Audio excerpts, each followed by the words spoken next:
Group radio stations. This is the Sportcat Show, uncovering secret chapters, strange encounters, and the occasional technical mishap. And that's what just happened. Technical mishap. So I'm going to give everybody a moment to catch up to where we are, because we're not where we're supposed to be. I don't know what happened. It totally went crazy.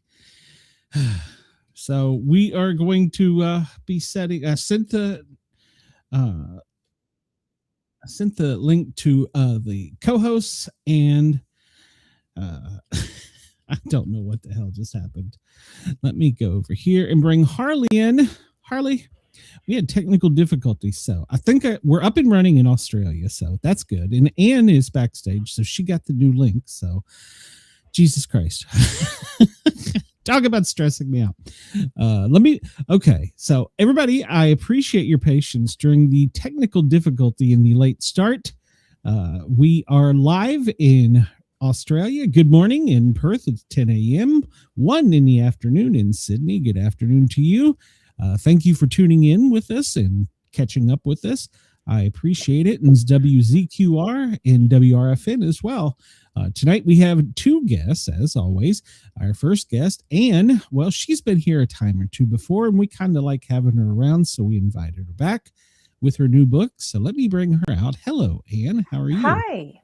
Doing great. Thanks. So sorry that the studio went totally nuts. No, that's fine. That's fine. I've had stuff like that happen before, so I'm glad it's just not me, the only one that has that happen. So I figure you were probably backstage well, in the other studio. It kept holding, and then I could see your chats, and I was thinking, am I not doing it? So I sent a private chat just thinking, well, I am here. I don't know what's going on, but it's all good. We're in, and here we go. Yeah, we're here. So, Anne, how are you? Let me catch up. Okay, so some of the chat caught us. Here's Chris. Welcome, Chris. Chris, tell everybody we got lost. So, how are you, Anne? We've got a lot of catching up to do. You wrote a new book. Uh-huh. I understand your cats are gaining popularity, more popular than you. They are. Those dang cats are such camera hams too. So yeah, the cats are getting as much play as I am anymore. And yeah, I got an interview request and they said, and pictures of your cats. So I was like, wait a second, what's going on here? You don't like me? Yeah, it's not so much me, and the cats. Make sure you include them. So yeah, that's fun though. They're great. I actually had one of them out here for a bit, but he started getting whiny, and so I took him back in the house and said, "You're out, not today." Gotcha. So you got a brand new book, and now is this one in the same series, or is this a different series from the last? This is the Dig Site Mystery Series, and that is different from the Deadwood. So this is it's book 3 in this series. It takes place down in the Yucatán. Maya dig sites. It's kind of my Indiana Jones, supernatural, all that good stuff together. So it's a lot of fun for me, but it's also a lot of research. So I spend it takes me about a month or two longer to write this book because every scene takes a lot of time away from the keyboard just to research and make sure I get all this great Maya information correct so I can share it with readers, but then weave fiction all around it. My hair keeps dipping in my eyes. It's like, get out of the way. Yeah, so that is a lot of research. Have you ever been down there in person, or? In a couple weeks, I will be. Ooh, I'm jealous. I'm jealous. Yeah, no, not. I've watched so many videos. I've been to Mexico a few times, but I hadn't been to that particular area yet. But yeah, we'll be heading down and doing some research for book 4, which will happen in about 3 or 4 books from now. But I want to get this going. Yeah. Well, I read somewhere you were going to try and get another book out this year. Is that happening? No, because it took so long with that dig site book with Chewed Up by the Jungle. And then I had some family stuff come in November. So all my plans to get going have kind of gotten pushed back with family and real life, stepping in. But I am starting this month, getting into the 7th Jackrabbit book, getting rolling on that. And just going to hope to have a busy 2026. Yeah, no kidding. You're still co-authoring with your husband, right? Yes, and that's one of the books for 2026 that we're working on, the 6th book. I'm starting to lose track of numbers now. That's what I was going to ask. How many do you have all total there? This new Jackrabbit book, the book 7 that I'm writing, is the 40th book. It will be my 40th published book. So, yeah, it's starting to get, I need to have a little thing on my wall that says book such and such, you are working on book, such Maybe you and could do one of those OSHA signs, number of days since last book published. Yeah, exactly. Yeah. So, but anyway, yeah, I'm excited with this new, to go back to the desert. It's fun, but the jungle was a blast. And I'm pointing at that guy. It was so much fun. And I learned so much every time I do that, book in that series, because there is so much research. And I really like to try to weave real, history with some supernatural ideas and what ifs. And then, the fiction mixed in as well with the characters that we all know. Now, I know you did a lot of research, as you were saying. Any little teasers you want to give to anybody that might not have picked it up yet? Well, there's a lot of fun with kind of creepy fun with butterflies, of all things. So, yeah, when you start digging into the lore or mythology of different, civilizations, butterflies are quite, something. They play quite a role in several, and they were big in the Maya world. So it was fun with that. And you can order the print book from my online store, and I actually got some butterfly wrapping paper, and fun stuff that goes out with it, just to kind of, if kind of when you open the book, Cool.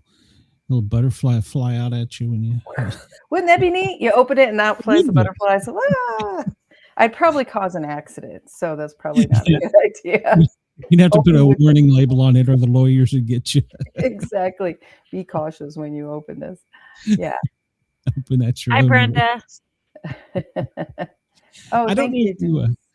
I don't know if you've met Harley. If you've met Ann, I can't remember. If she was helping co-host. She's picked up and helped me while my other co-host decided to go have lives and get jobs and. What are they thinking? I don't understand it. Nobody gets to have lives anymore. Come on. Yeah. So, but Harley is my new co-host, and she's wonderful. She is my avid reader. She amazes me. She will have read the books. I don't know if you've had a chance to read hers yet. No, I haven't, but I will. She's like read them right before the show, and I'm like, how do you do this? I can't read one book a year. Well, you got to think this week I've worked both my jobs almost every day. So, yeah, you get to it when you can. Yeah, life happens. Yeah, no kidding. So, but I do read all of our guest books. Oh, we have cool. some catching up. She's got 40. So, oh yeah. You don't have to read them all. You could just read one if you want. And I do try. No, I'll probably read all 40 because last week I did 11 in a week. Wow. I love it. I love it. I used to read a lot more like that before I started writing. And then now writing takes all of my time, plus the marketing.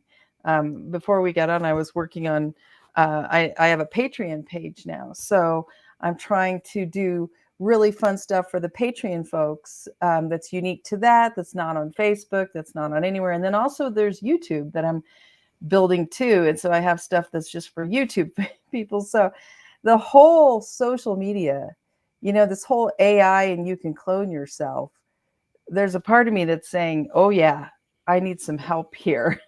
And I still have to get caught up on my, what is it called? The books that you get beforehand, before the author releases it. Oh, the pre-release. I can't. Pre-release. No, it's like Proofs,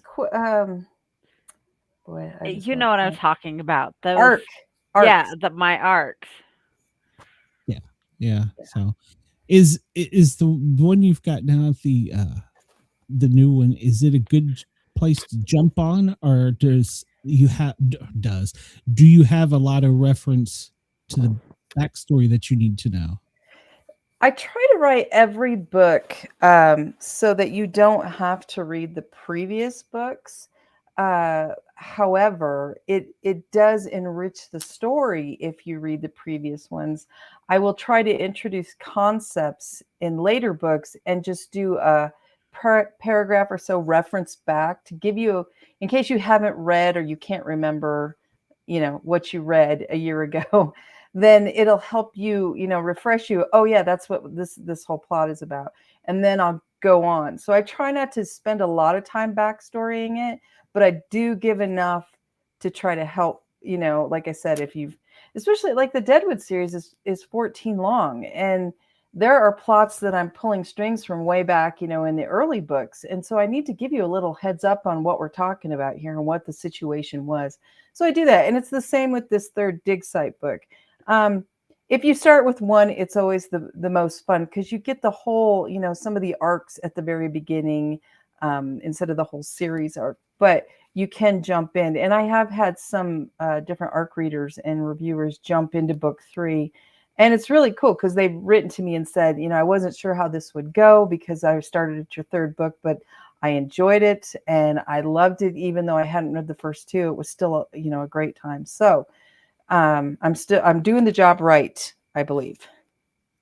You must be to have 40. And you've got a pretty loyal following too, I see. I do. I have wonderful readers that hang out with me and they come to book signings or I have a Deadwood event thing I do every year in Deadwood, South Dakota. And they'll come to that. A lot of them, a lot of regulars. We've done it for 11, 12 years, something now. Some years are bigger with more events. Some years are more, low key, but we do, have little get-togethers. I do online book signings for those who can't make it. So I'll sit there and, you order ahead of time. I'll write what you want in it and I'll do it while you're watching me and then talk to you a little bit and then go on to the next as if you're standing in front of me. So I do that too. And I try to, like I said, I have this whole, I realized last year, at the end of last year, 2024, that my page, the Facebook algorithm, all that stuff was starting to work against me. It was really hard to reach people. So that's when I thought, okay, we've got to shift things. I am also doing some on TikTok to try to build that. I'm just, there's a lot to juggle, but I'm trying to move away from Facebook and Instagram just a little, where I used to spend all my time there, and really devote to, like I said, Patreon. And I have free people over there, or you can be in tiers. And if you're in the different levels, some of those you can get the book chapter by chapter as I write. So I'm just, and then the YouTube, I have some ideas. I've done a lot of shorts, like 3 minutes or less, just checking in with everybody. And because of these wonderful podcasts like yours that I've been on, I've gotten used to talking to myself in my camera, and just saying, this is what's going on. It's like me in the morning looking in the mirror, when I wake up and talk to myself anyway about what's going on. So it's not much different, just, not in my pajamas. But weren't you the one that told me about Wednesday waffles? Yeah, I think I did. Wednesday waffles. I hadn't heard of that before. Are you under on Patreon under your name? Let me go over. I'm in here working right now. So let me go out to it. I believe it's just Ann W. Charles. Or no, Ann Charles. Patreon, Ann Charles. That's it. Well, I can post the link maybe can I post the link? I can only do private, but I could put it in private. I found you. Okay, good. I was going to say I could post it, but so yeah. And that's just, like I said, it's something I'm building and I'm going to do more of in 2026. I really kind of started all this. I tried Kickstarter in 2025 for an audiobook and that went well. So I'm going to do more Kickstarter stuff with audiobooks, even though I know audios don't go as big as like print books and some other huge. stuff. Like, okay, Chris, I didn't say I read 11 books. I said I listened. Well, I listened to 11 books here in this last week because I have ADHD and autism. So for me to sit and read the book, I reread the same paragraph like 12 times. Yes, right, right. But to listen to it, I comprehend it better than I do reading it. Well, I do have the Dig Site series. I have all the books except the newest one, Chewed Up, are out in audiobooks. So you can find them either on my website, in my online store, or out there and around wherever online. So you can listen that way too. And they're ebooks, they're print books. We try to mix it up. I don't have Chewed Up in audio yet because that's one of the Kickstarters we're going to do early next year.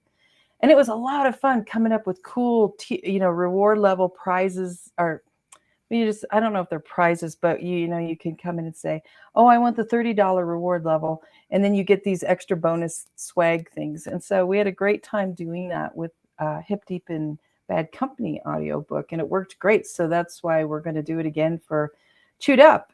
It's an opportunity for the fans to get really neat promo gifts. Because my brother does my art and we own it, then I have just so much wonderful, amazing art that I can use on swag. It's really awesome. So yeah, it makes it more fun, all that we can do.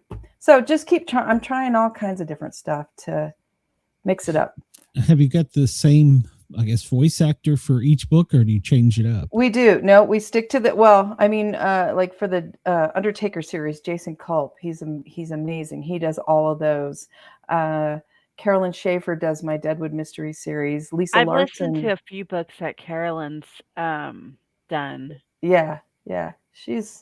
I don't like I've like the last series that I just listened to, it was AI generated and it was horrible. Yeah, see, we're still doing, and that's part of the reason for Kickstarter is to get real people. It's not cheap. These guys are professionals, of course. You have to pay for the good stuff, and so we want to do that. And so a lot of times, if we can do like a Kickstarter and we get part of the money up front, then it's not about trying to earn out at a low royalty rate, because with a lot of these companies, the authors make that much money off the total book. So it takes us a long time to make up costs. Where if I did, with the Kickstarter, we had it cost mostly paid. And so then it's just, we can get it all done. We can get it out to you. And we're not spending all this time just hoping to make up the cost of this thing. It's not even about profit. It's just, trying to get really high quality audiobooks out there to everybody and make it more fun. And yes, my books are on Kindle. Someone asked me, I just saw that in the feed. So yeah, they're Kindle, and I have the Dig Site series. The first two are on Kindle Unlimited. Everything else is just Kindle. I have them on my Kindle now. Oh, thank you. I have to switch my ear things because I think I put them in backwards. They keep falling out. So anyway, that's me in technology right there. Yeah. What with doing all this with the social media and trying to write, what's a typical day like for you? I mean, you start early, start late, or no? And since now we're in the winter and it doesn't get light until 7:30-ish, I have gotten into the bad habit of staying up till about 1 or 2 a.m. and then rolling out of bed about 8:30. And in the summer, down here in Arizona, we get sun at like 4:30 in the morning. So we're up super early, but now we're in winter mode and it's pretty sad. I was telling my husband the other day, I think 10 o'clock appointments are now too early. I need to push them back further because I'm staying way up into the night. And a lot of it is just, there's so much marketing that has to be done, social media, all the different things to be out there for us. And unless you wonder if you're fortunate enough to be able to pay for someone to be doing it all, that's really awesome. And I do have help, but there's still so much that has to be me talking to people. So it's real. It's not just canned stuff. I'm really here. And you can tell I'm not AI because I constantly screw up. Like I just put up a YouTube check-in video and I had to do it 3 times because I kept going over the 3-minute mark and getting cut off. So the third time I just let myself, I got cut off again. And I just put a little thing at the end that said, I got cut off because it's like, I can't make this work for some reason tonight. So, I screw up and that's the real deal. I figure you're not getting AI perfection with me. You're getting the real deal in all ways. So expect there to be a little bit of, human reality mess up in What this. makes us human. Yeah. Yeah, that's me. And a lot of my books are humor. I mean, every book just about has a strong humor plot blended in. So I feel like this is just part of my, brand is technology problems, all kinds of stuff. That's my characters. So it works out well. Yeah. With some of these topics, how do you blend the humor in? How do you keep on point while trying to add the humor in? Is that hard? Sometimes it can be a little harder, but I can tell you when I write a chapter, a scene, I can feel if the humor's off, if it's not there. I mean, it's been almost 40 books now. So I can feel that this is not hitting the mark that I'm aiming for. So then you go back and rework it. It's like I've seen comedians that have talked about that where they keep trying the joke and trying to land it and trying to get the tone right and the words just right. And then finally they land it just right, but they test it out. And, it's that kind of a thing only on the page. You're reading through, it's not quite landing right. It's not funny enough. It needs to be, add a little bit more. So, and sometimes the scenes are not super humorous, but if you can add a little line in that just lightens it up a little bit. And usually there's characters that are the humor characters that, when I get on scene with so-and-so, I know we're going to have this funny thing happen. Where if I get on scene with this other person, I know this is the kind of humor we're going to do. Like in the Dig Site series, the hero and heroine are Quint and Angélica, and they have some real snappy banter back and forth. So I know when the two of them are together, we're going to be flirty, but snappy and having fun. But then when I'm with another character that's in there, then the humor is going to shift in how it's delivered, and what we're doing. So it's just something with time I've gotten to where I can just feel that kind of a thing, I guess. You let your characters kind of guide you a little bit too, don't you? As you're going through. I have always start out with a high level outline. It's like the structure is there. So I know we have a good solid build that to, start from. And then I just let them go and we have fun, and what comes, I love it when it surprises me. I didn't know this was going to happen. And here we are, we had this happen. So that's a lot of fun. I always enjoy that. Otherwise, I think storytelling would get stale for me. I know there's diehard authors that write hundreds, 200 books, and it's a lot of work. I mean, that's amazing to me because 40 has been 20 years of writing, and that seems like a lot of words on the page. I don't write short books either. Mine are, 120 to 130K. So they're long reads. I wish I wrote short because I'd like to be snappier with getting books out. But the storyteller in my brain just says, sit tight. We've got a story to tell and it's going to take us a little bit, but we're going to move fast. So it's not like a slow on the page. It's just, there's a lot that's going to happen. But those are the best books to read when the author actually takes the time to go into details and tell the story and not just skip things. That's this type of books I like to read. I try those ones keep you coming back to read more of the series. Exactly. And that's what I like to read are those that we don't rush the ending. We have, even though it's in a series, these plot threads are, wrapped up, tied up, however you want to say it. And I think that's important to give it that time and make you feel like, oh, okay, we wrapped up that whole mystery we were doing, but now we have this other one pending and oh, it's exciting because we're going to go to the next book. So I think that's important. And the other thing I've been doing lately to entertain myself, for example, in Chewed Up. So they're in the jungle, they're at a dig site. The hero Quint, is taking field notes along the route. And at the start of each chapter in this book, I'm showing his notes. You can tell he's writing notes, different styles, different stuff. And at the very end, then when I wrapped up, I went through each chapter and I did like nonfiction books often do, where they have field notes listed at the end per chapter, where they'll talk about a subject that was in a chapter and then go a little bit more into it. I actually went in and I did that. Let me grab this. I did that at the end. And then my husband, he's my formatter, did this really fun thing where he formatted, I don't know if you can see how it's like notebook pages ripped out.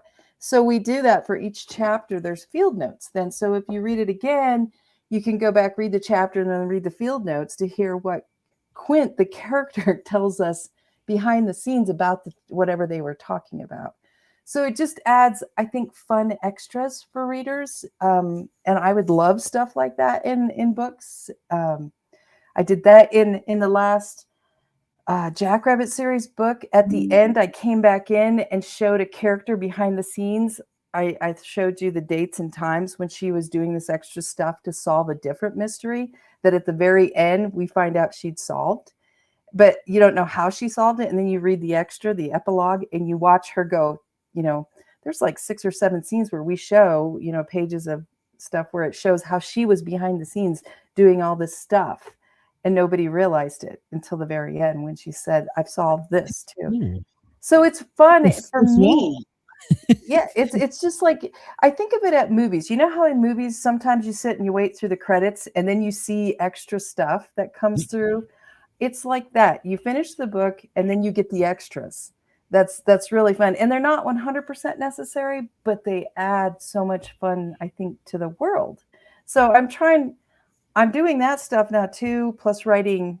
There's an extra scene that if you order the book from me in print, or if you're part of my Patreon paying group, you get a bonus scene that falls between the penultimate and the last chapter. And it just goes into a little bit more detail on some stuff it's not 100% necessary, but it's fun extra and gives you a little more insight on things. So I have that. So anybody that, like, we did a book signing and I went through all the books I ordered, which I didn't expect to. We ran out of books because you get the bonus scene and we printed out. My husband did a whole little mini booklet of the bonus scene. We call it the lost chapter. And you get that too. So we're just starting to, now that we're up in, 40 and up books, have more fun and do more for the readers to give them more adventure, kind of fun with the books.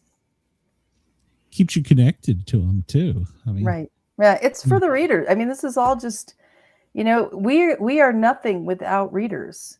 It's like once you build that loyal fan base, they keep coming back. Yeah. Yeah. I mean, without those guys to support me sitting here in my office, making up crazy stuff in my head, I don't know what I'd do. So I'm so grateful that we have our loyal fan base. Yeah. Yes. Right. So I want to do anything I can to keep them happy because they're keeping me so that I can stay up till 2 a.m. and not make 10 o'clock appointments because it's too early. Without them, I used to do work. I worked for, 25 years at a business. So I don't want to go back to that. I want to keep doing these crazy hours and telling stories. It's way more fun. It's your passion. Yeah, definitely. I stumbled into that. So yeah, I didn't plan on this. It's just kind of hit me. What you're going to do when you grow up. Exactly. It just took a while. Yeah, that's great because, like I was saying, it reminded me. It's kind of like you're breaking that fourth wall with them, and like so they're getting something extra at the same time. So it's kind of like, what do they call the popular thing, 3D chess now or something like that. Yeah, exactly. I have one time when I wrote deleted scene. No, what is it when actors screw up? They screw up in the, and they show where they're deleted scene, bloopers. Bloopers. I did bloopers off one of the Jackrabbit books where they're talking to me, or I'm there, like we're in a scene, and I show it just like you read in the book, and then one of them says the wrong stuff, and I cut in, and I says, Anne said, "What are you doing? That's not what I wrote." And they get back with me, and we go back and forth. I did bloopers for one of these Jackrabbit Junction books because I thought that'd be fun to do. Let's do bloopers, and I didn't know how I'd do that. That sounds amazing. with a book, but I did it, and then I had it.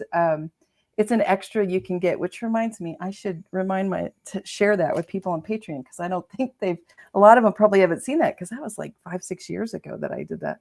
But yeah, I always want to do extra stuff, and a lot of it's for the readers, but it's also because it's really entertaining to me, and I would love something like that.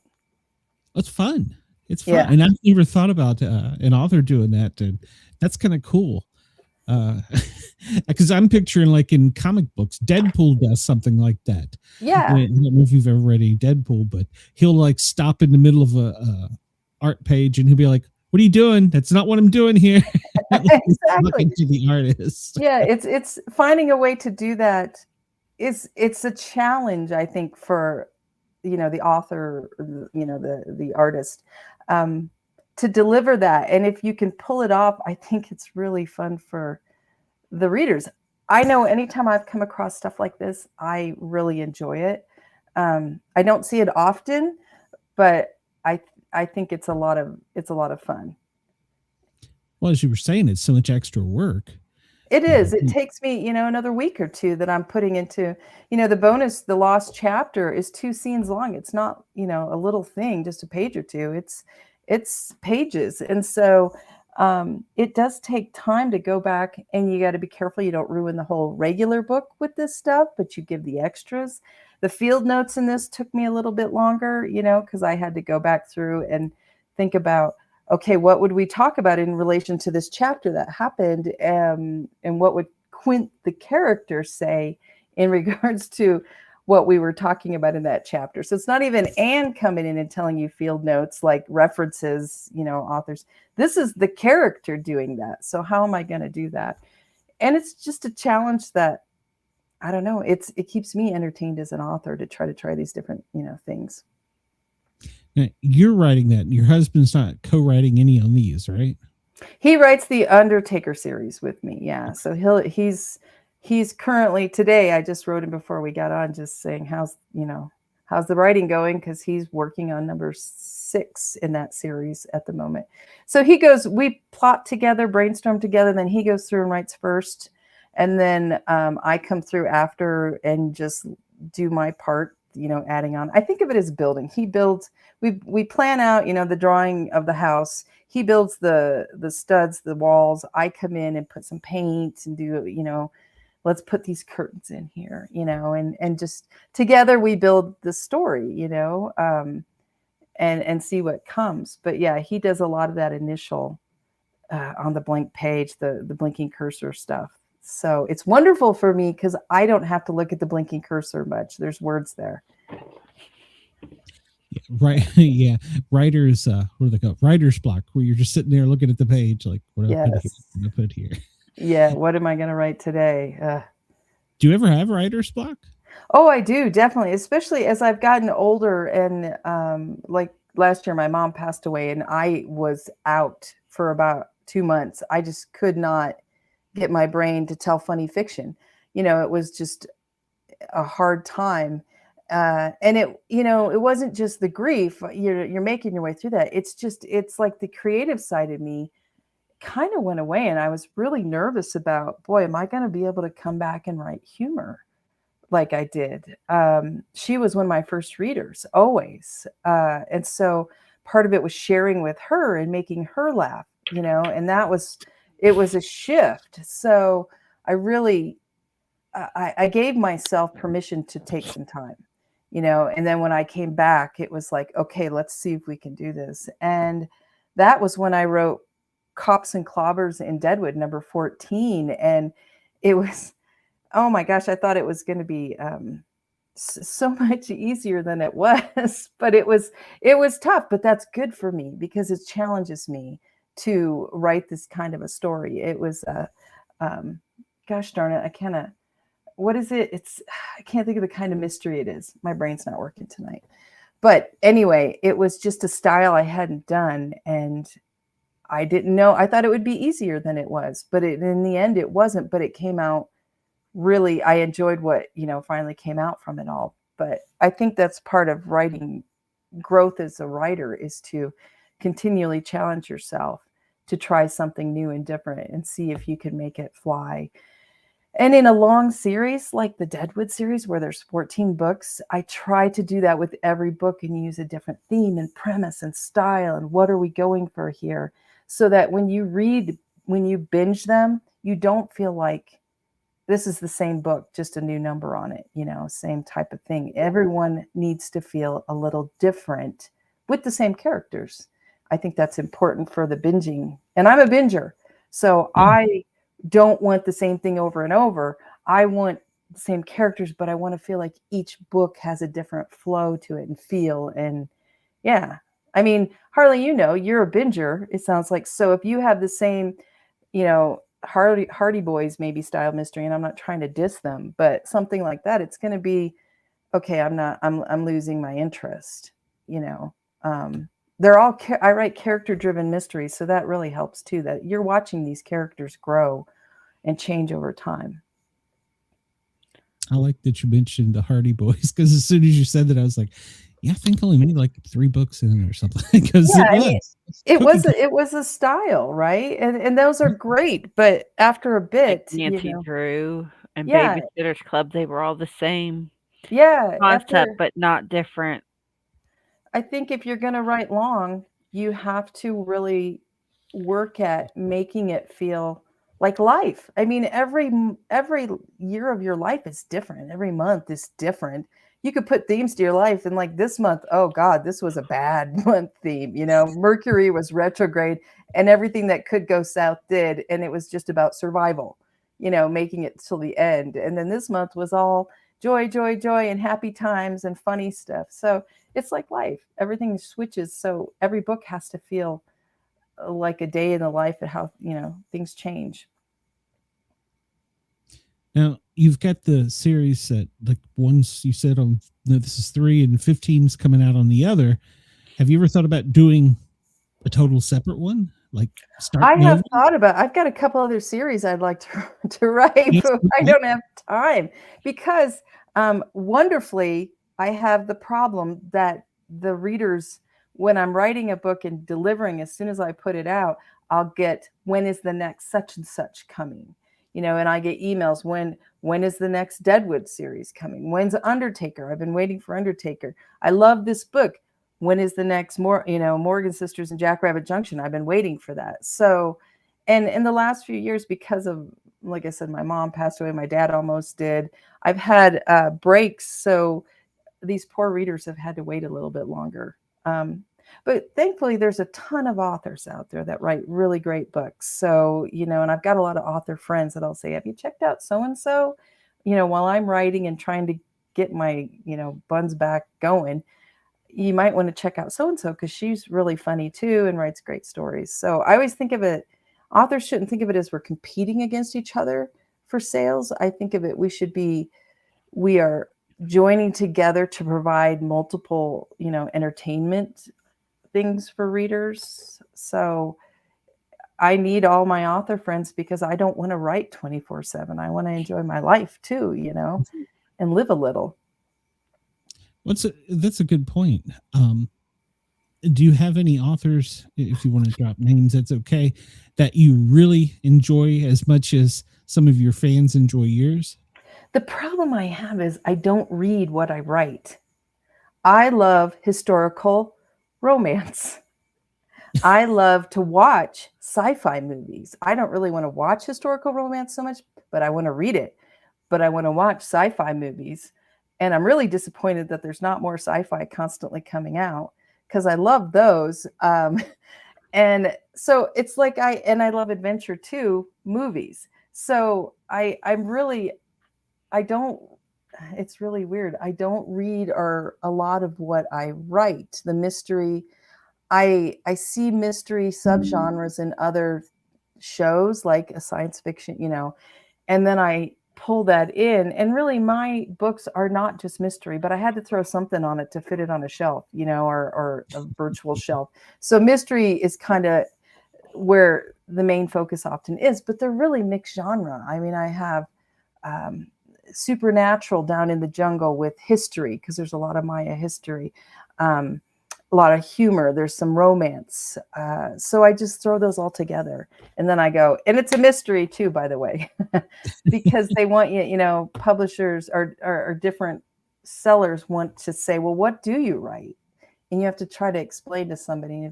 It's easier just to say it's a sort of mystery, but not a cozy. I don't write cozies. And I have nothing against cozies, but these have language in them. Not a big fan of cozies myself. I like dark romance, and that's what I'm gritty. I always say I'm like gritty, blue collar, mixed up mystery, but romance, those books are supernatural. awesome though. I like those type of books. So I'm And gonna really like your books when I well, I start hope you reading them. do. I hope you do, Harley. And there's a lot. And I also work at having crossover characters. The hero in this is the brother of the heroine, Violet Parker, in the Deadwood series. And they're neighbors of the three sisters from the Jackrabbit series. They all grew up next to each other. And the Jackrabbit series sister's cousin is the best friend of Violet in the Deadwood series. And she goes So back and basically, to forth. start at the first series. I That's actually have great. on my website, I have listed all the books out by series, but I also have listed out by time order, because there are times like right now, Deadwood, Mystery, and Jackrabbit are running like this. So Natalie is the cousin that's the best friend. She just left Deadwood to go down south. So now I'm writing that book in the Jackrabbit series with her down there. So you can read the books in time order, or you can read them in series order. It's up to you. Because of that crossover, I also list by time. So if you like to jump between series and just watch, you can do that too. It's really up to you. I like that as a binger. I love that because I want to binge a series and the other stuff, and then I want to binge watching the crossover stuff and who's where and what's going on. So I try to keep that in mind too. You sure you don't do comic books? There's a lot of that in there. I know it's really cool. It's one of the really neat things I enjoy about that genre is, how they do the crossover and how your characters can be over here and then they're back. Well, And I think it's fun. that's like the Vampire Diaries, because I'm a big fan of that. They did the Vampire Diaries in the originals, then they did the other one that was like the daughter of it, and now they're talking about doing another spinoff of that. See, yeah, I think if it's well done, it's so much fun. If Yeah, you I love like the books like that. characters, and that's the thing is, like all these books that I work on, they're character driven. It's sometimes it's more, what is the purpose of this dig site? Like this one, the main question is, what the heck happened in the past at this dig site? Because I create the dig sites in these books. I build my own because I didn't want to use like Chichen Itza and all those that are already there that have their own real history. I wanted to create my own sites set in a certain time in the Maya past, different, whether it's a classic period, post-classic, whatever, and then create the story of the site, and then create the fiction story that happened over my fiction site story. So they take a little bit longer. Like I said, I have to build some stuff for that, but it makes it really fun for me to do my job.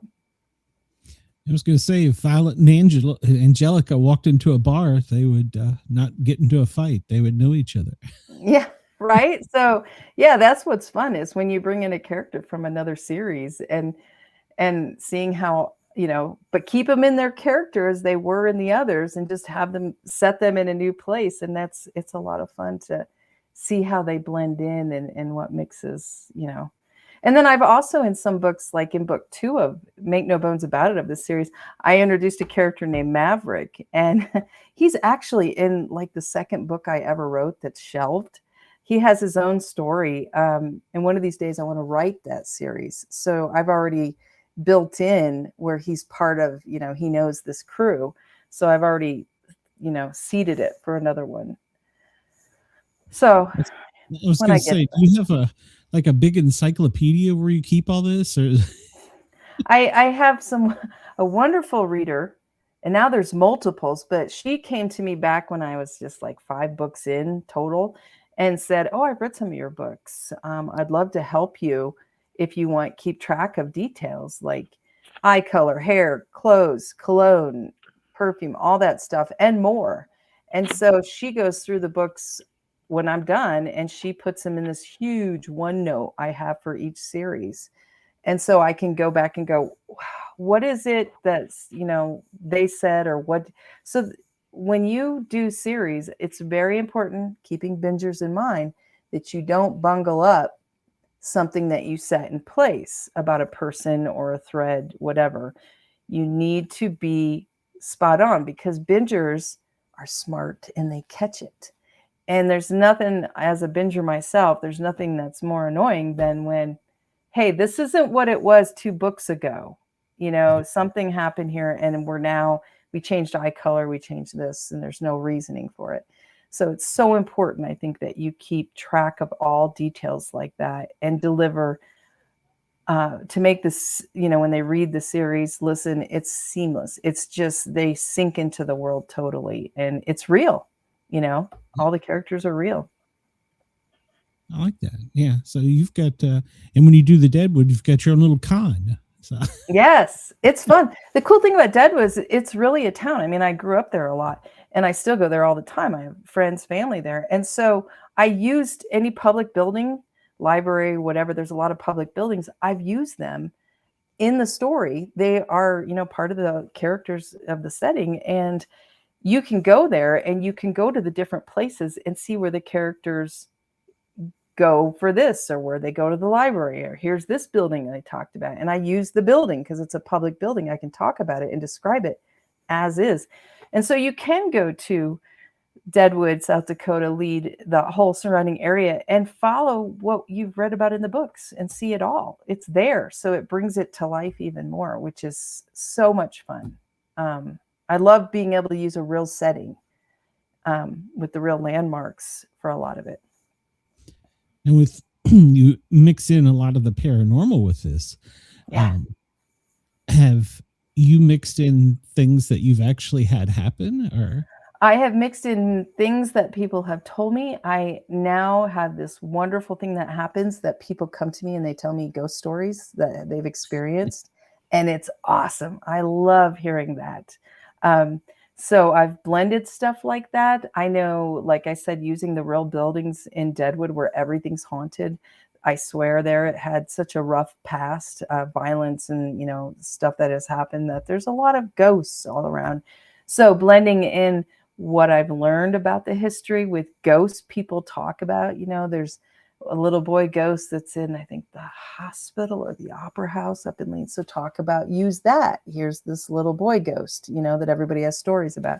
So yeah, I've experienced some crazy stuff. I'm more, but I am not a full on, I'm more of a dud, but yet now I've experienced stuff, I think, because I've opened up to listening and watching and paying attention more, maybe. So yeah, there's some fun supernatural stuff that I've been able to put in.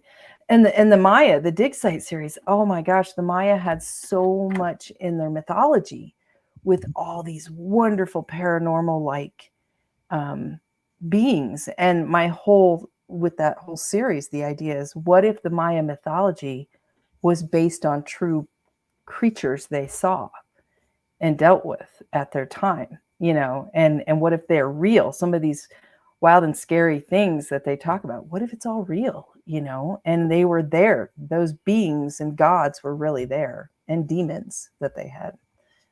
So it's fun that way to explore that idea. It is, yeah. Because, well, we don't know, we weren't there. Yeah, maybe something really happened and then they've gone back away for now and they're going to come back again. Who knows? Yeah. It depends on your beliefs. That's a lot of it. Yes. Now, do you believe in the ghosts and stuff? I didn't used to so much. Like Violet in my Deadwood Mystery series started out not, but now she does. And now I'm that way. I've had so many things happen, wild and crazy things dealing with people, mediums and stuff that I've worked with that surrounding me even. So now, yeah, I tend to, I believe it far more. Are there some that maybe are going over the top? Maybe, but I don't know. I think we each have different levels of openness. I don't know if I want to open up too much, to be honest, because there's some scary stuff out there that would make me go, I'm not going in that place ever again, because what I saw in there or experienced. But yeah, I've done lots of ghost tours, lots of stuff like that. There's been interesting stuff that happens. Anything you want to share? Any spooky stuff you want to share? Well, I've experienced several times where when I'm using one of the tools, for the ghost hunters use, having stuff go off, having it just be really centered on me, and then some really great mediums that I've known, and one in particular saying, there is someone right behind you. She's with you right now, and she's there, and you're going to see doves, white dove stuff. And when you see that, you're going to know it's her. And it's going to be at times when you might need her, because it's more of a protective one. And I've had, like I said, when my father almost passed, there were several things that happened to do with a white dove. And I was like, well, there we go. And he pulled through. Miracle. He's 80. He got burned 25% of his body. A lot of 80-year-olds that would kill him, but he's strong. He came back. I think of him as a Superman, because he pulled back out of that. Almost lost him twice, but he came back, and he's back to working and doing everything like he always did. So yeah. And the white dove imagery and things were happening all over. Even a dream he had when he came out was with white doves pulling him back. So it's really interesting. Some of the stuff, I think if you just open your mind to the ideas and then listen and watch, you'll see stuff that maybe we get in our narrow little worlds that you don't see, because you're so tuned into, what my job is, what I have to do every day. I've got to clean the dishes. I've got to do this, that you don't stop and just let's use our extra senses to see what's out there in the world, what's going on. Your gut instinct, how strong that is. If you really listen, to your gut, your heart, all that kind of stuff, it'll lead you in different ways. So it's fun. Have you ever had a medium or something come across with something that you knew was so genuine, so real that there was no way that it could be fake? Yeah. One of them, he knew who the ghost was, and he said is my grandmother, this guardian ghost. And he said her name, and it's not a familiar name. And no, he wouldn't know that. Nobody would know that, because I use a pseudonym. So how would you know my real grandmother's name? That's not an original. It's not like Anna or Beth, a very common name. It's a very original name. And he said, this is her name, and this is what she's doing, and she's watching over you, and she says this and all this. And I was just floored. I was in the middle of hosting one of our Deadwood parties, and he's telling me this off to the side, and I'm just like, I got to be a host here, and you're blowing my mind right now. And that drains you. It does. Yeah. And my sister was there, and I went over to her and whispered in her ear what was going on, and her jaw dropped. What? And I said, yeah. And he even said her name, and he said this, and this that matches up with, who our grandmother was. And she was just floored. So we still talk about grandma's with me, and my kids will talk to her, because things happen in the house, and they'll be like, oh, hi grandma, such and such, and they'll talk to her. And that's ever since he started telling me this, because I was going in a lot of places with paranormal activity, and he said, you're putting yourself in danger, and she's standing by you, and she's guarding over you and protecting you from these malevolent spirits that are also here. So that was kind of cool. That was really, kind of gave me chills, like, oh, so yeah, I'm always like, we talk great stuff about grandma. She's wonderful. We love her. Thank you for protecting us, keep an eye on us, please. Yeah, no kidding. Yeah. When you have that happen, it's almost like a shock, I think. Mm-hmm. Because it drains you. Yeah. Yeah. I had it on a show, and I was trying to figure out how to be a host at that point. Yeah, it really takes you out of, you're doing a certain thing, and then all of a sudden it's like, whoa, wait, this is real. This is really happening here. I've got to go stand in front of, or do this thing. And my mind is just reeling right now. So yeah, there's been several things like that I've experienced now that, Wow, it's just been amazing. And I feel grateful that I've gotten to have these opportunities because I'm writing. When I go to Deadwood, there's these old historic buildings from the 1800s. And I grew up part of my life in that town and always wanted to go in these old buildings and see them. And now because of what I do, the business owners there and the building owners will let me in so I can scope out the building, learn about it. And it's the biggest treat. I just love this, that I now can go into these places that I always dreamed about as a kid. So I feel very lucky that I get that privilege now. They'll give you a town key. We did get something from the mayor 2 years ago. So it's really awesome. Yeah. And the Deadwood people and the whole area, they are just incredible. So supportive. They're in it with me. I just love going there. It's my home away from home here. And I just can't say enough good things about the people of those towns and how much they support, what we do. Yeah. Well, you want to tell them where they can find your books at? Sure. AnnCharles.com. It's just ANNCharles.com. And if you go there, you can go to the books tab and start your way down. You can go click on the links to the different vendors, retailers, or buy them from my store. You can see our online store. But if you want to read reviews, you can head over to Goodreads or all over. I'm like a bad disease. I'm all over. Type in Ann Charles and hit Google search. And yeah, I'm everywhere. So fill in the airwaves. That's great. Well, we promised we'd only keep you an hour. You're gonna have to come back after your trip. I want to know all about your trip down there. Oh, I can't wait. Yes. Well, and if you follow, I'm going to try to do some YouTube videos down there and some different stuff for Patreon folks and just some pictures for Facebook and Instagram. So if you're following me anywhere on those, you'll see some of the stuff we're doing. All right. Well, one of the two of us, Harley or I'll get in touch with you when you get back and get you scheduled. All right. We won't tell Mickey. It'll be our little secret. So. It's great. Sounds like fun. Yeah. And have a great night. Tell your husband hello. He needs to stop being so shy and pop in one night. Yeah, really. He just knows that I run my mouth the whole time. So he just sits there and nods. Well, we actually had a couple that was a set of authors here recently. And the wife was the one mainly talking and the husband just... Yep. And that's exactly right. Yep. And have a great night. Thank you so much. And I still have that information you sent me, and I still need to get something to you. I had some family stuff come up. So I had a death in the family too. So I was kind of sidetracked for like 8 months. Yeah. I'm sorry about that. So, it's rough. So, yeah. I still get it in my inbox. I'll get it to you. All right. Well, thank you guys. Have a great night, and I'll see you the next time. All right, Ann. Have a great night. We'll see you soon. Bye. All right, bye. Now it's time to say our thank yous. That's right. She is great. Yes, I want to make sure to send out all my thanks to WZQR FM in Pine Island. And of course, we can't forget WRFN, Radio Free Nashville. And we love our fans in Australia.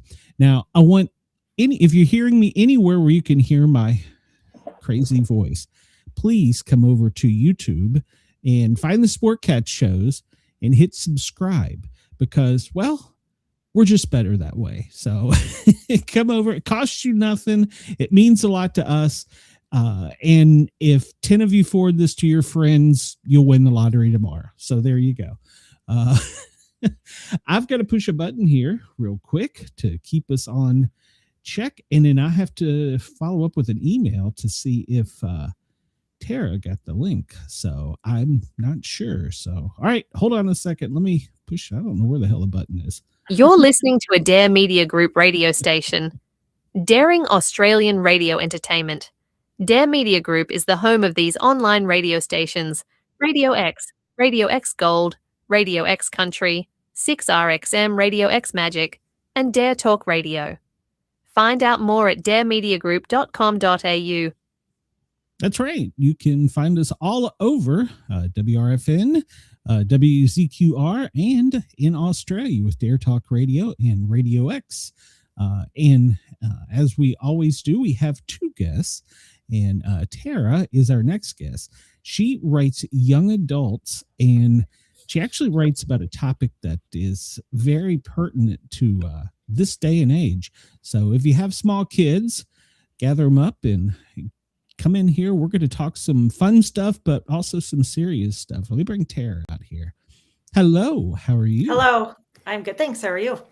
Oh, we had some technical difficulties, but we got it. That's okay, because I was sitting in the other studio from the previous link for 5 minutes, so I also did. So all good. Well, and I figured you would, because Anne was as well. I don't know what happened. It just died. Like right in the middle of I hit go live, and it went, nope, not doing it tonight. Okay, it happens. Technology. Yeah. It always freaks me out, because when I get great guests like you and Anne, I want to make sure that we try and get everybody centered. So especially with yours, with the young adult topic and social media and all the bad things, I want to make sure we get that message out to everybody.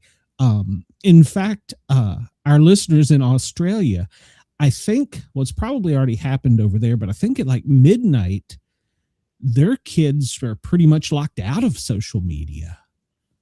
Yeah, I saw that, like 16 and under, right? Yeah, they've turned it off. Yeah. So, which I don't know if it's good or bad. I mean, yeah, it's hard. I don't know if like the complete ban. I mean, kids find a way around that stuff, right? They're clever. yeah. So I'm not sure what the answer is, but we'll see. It'll be interesting to see what happens.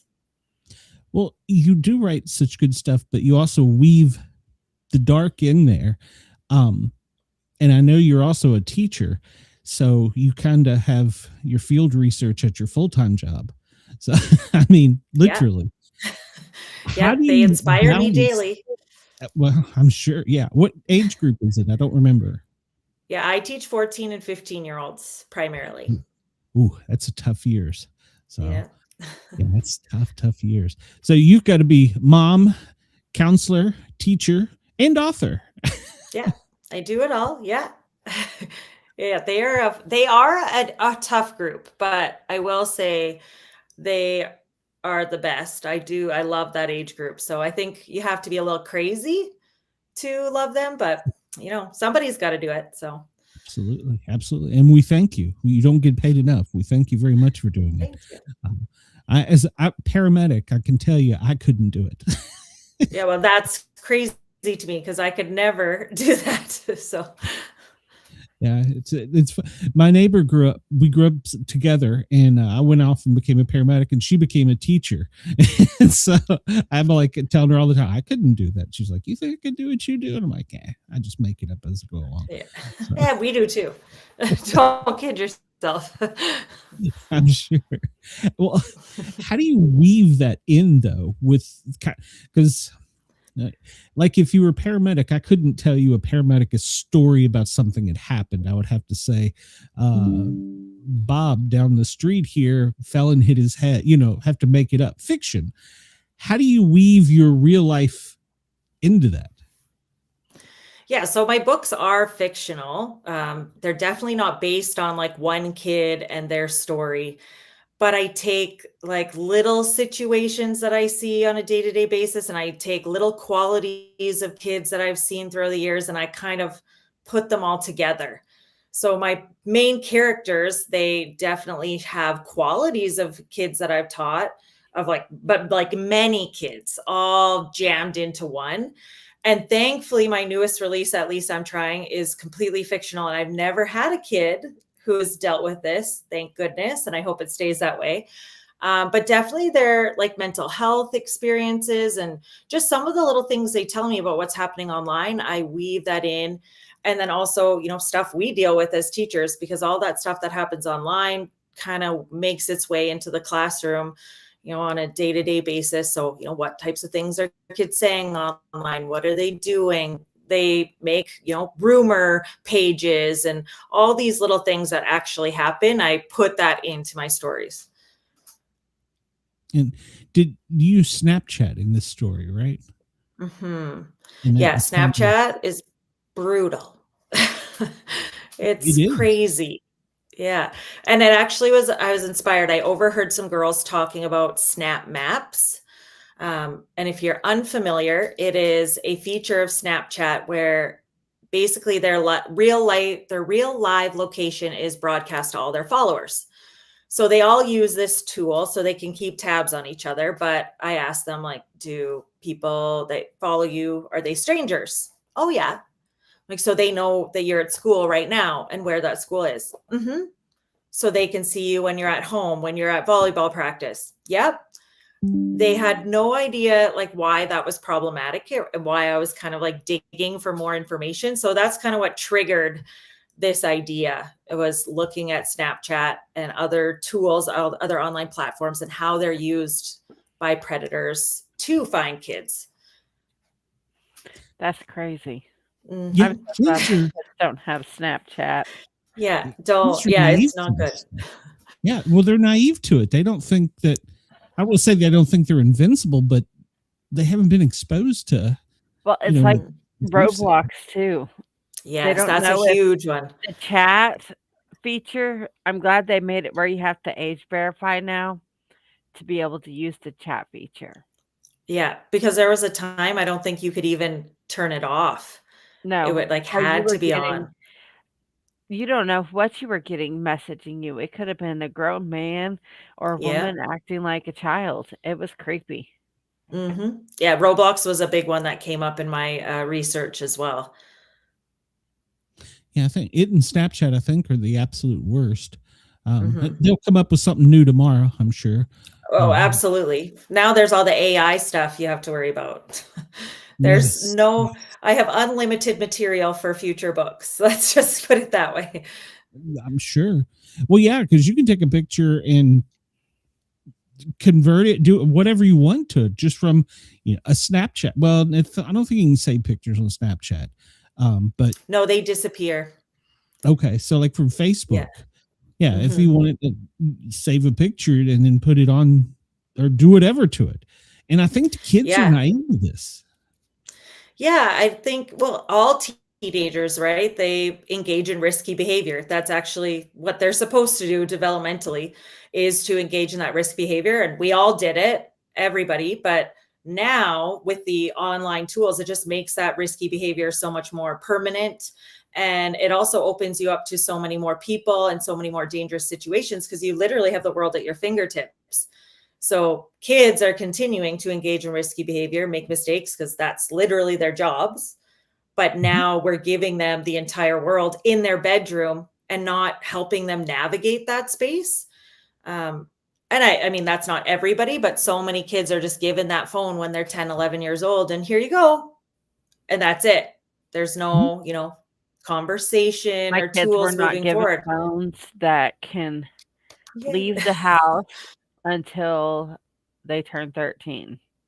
Yeah. And then, but phone they did have was very limited on what they could do on it. Yes. Thank you. Thank you. All teachers. Thank you. And like my son is in middle school, that age. He is not allowed to take his phone to school with him. It stays home. That's so good too. Yeah, it doesn't need to be there. They're at school. Well, here in Ohio, they have it where now the phones go in these like pouches and get locked up when you go into the school. And like the high school, I don't completely agree with that.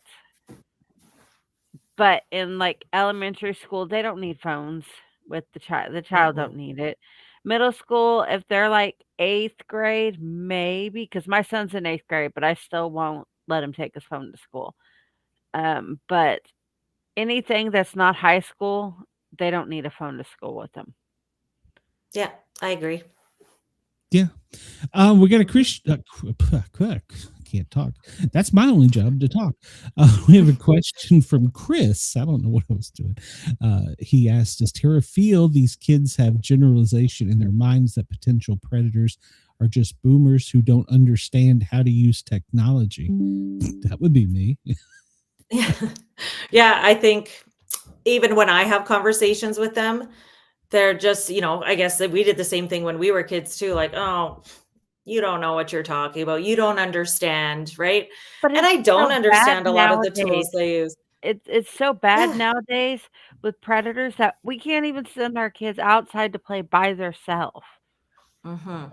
And it Yeah, wasn't and like that when we were kids. Not at yeah. all. Like, we were sent No, I agree. outside and told to go out and don't come back till the lights come on. Mhm. We can't do that now. Yeah. No, and even at home though, right? I think that's what they don't get to, like, "Oh, I'm just at home. I'm in my basement. I'm in my room." But they actually like, you're giving, predators access to you potentially No, directly on your phone while you're in your room. I've seen videos on Facebook Reels and on TikTok where these kids were talking to their friend on Roblox, and they gave that friend their address. Mhm. And up rolls this adult, this grown man, trying to talk this little kid to come outside. Mm. Yeah, I think I saw that too, actually. And the dad's like, Yeah, "You're a grown terrifying. man." He's like, Yeah. "Why are you talking to my child?" Mhm. No, So, yeah, so I that do I think agree with Scotty. Screen yeah. time for kids, I know. Yep, exactly. Like, my Mhm. son has it where it shuts off after a certain amount of time on the Wi-Fi and the screen because I don't play with Well, that with him. even as adults, I feel like we struggle with that. Like, I have to put restrictions on my phone. So, as adults, our brains, are fully developed. We have a better understanding of the world and what's happening. We need those restrictions. So, of course, our kids need them too, because they don't have that same understanding that we do. And their Well, brains aren't even completely developed yet, so they don't No, really understand that the totally. people they're talking to, it's not safe. Yeah, and like that before, yeah, they do. They're like, "You guys don't get it. You're just, you're boomers, you're millennials, whatever." But again, that's what kids are going to respond. But our job as adults are to say, "Well, too bad. Sorry. This is the way it's got to be because we see those dangers and our job is to protect you."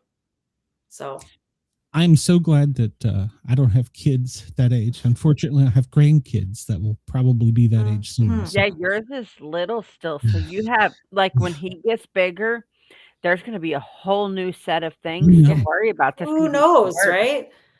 yeah, because Mhm. it I, only Who seems to knows get what'll be. worse with yeah, each Yeah. generation. I Mhm. can't imagine kids today going back to our age, and then people our age going back and trying to experience, flipping it. I can't imagine how kids can navigate because it's almost like they're a radio antenna and they're constantly getting bombed with something, whether it's their friend chatting, a text from mom, or there's always something, there's some stimulation. I don't think I could handle it, to be honest with you, because like she said, we went out and played. It's getting dark, lights are coming on, we got to get our ass home if we get in trouble, and that was it. It's so much different growing up now. Well, and us doing that helped build our immune system growing up. Kids nowadays are more sick than what we were growing up because we were out playing in dirt, building up the germs, all of that. Parents are older. She goes, I wasn't out doing. How old are you people? Oh, I was. I am an elder millennial here. I was outside playing in the dirt. See, I just turned 40, so I did all that. And Yeah, we absolutely. drank from the water hose because, well, we weren't allowed in the house. Nobody had water bottles. What was a water Exactly. bottle? So we built up our immune system. Kids nowadays, Mhm. my kids are always got cold, sick, and I'm like, and I'm not. I'm never sick hardly. So I'm like, that's because I built my immune system up and I went outside. Mhm. My kids get Yeah. scared going outside because they'd rather be inside on their devices. And then what Mhm. makes it worse is when you take their devices from them, they think their life is ending and they have a complete Mhm. panic attack. And I'm like, seriously, it is not that serious. Yeah, but they become so dependent on it. Like my daughter, she's graduating from college, Tri-C here in the summer. And she's going for speech pathology to work in the school system. and do American Sign Language too, because there's a lot of kids who cannot communicate with the teachers, and the teachers can't communicate with the kids because they don't really know sign language that well. And so that's what she's doing. And she's already scared of how codependent these kids are going to be when she finishes college. The attention spans, I think, are the thing I see the most as a teacher. Just those, like, Instagram reels, the TikToks, the YouTube shorts, they're consistently getting their information in these like quick bite-sized chunks. So getting through an hour-long lesson now compared to when I started teaching 18 years ago, it's wild. Like, you got to change. I'm like an entertainer up there. I'm dancing, I'm throwing music, blah, blah, blah, blah. Like, I never thought I would have to be a performer, but they can't stay focused and keep that sustained attention on difficult tasks because they never do. So it's interesting. That is for sure. Yeah. I do a news show too. And today we talked about,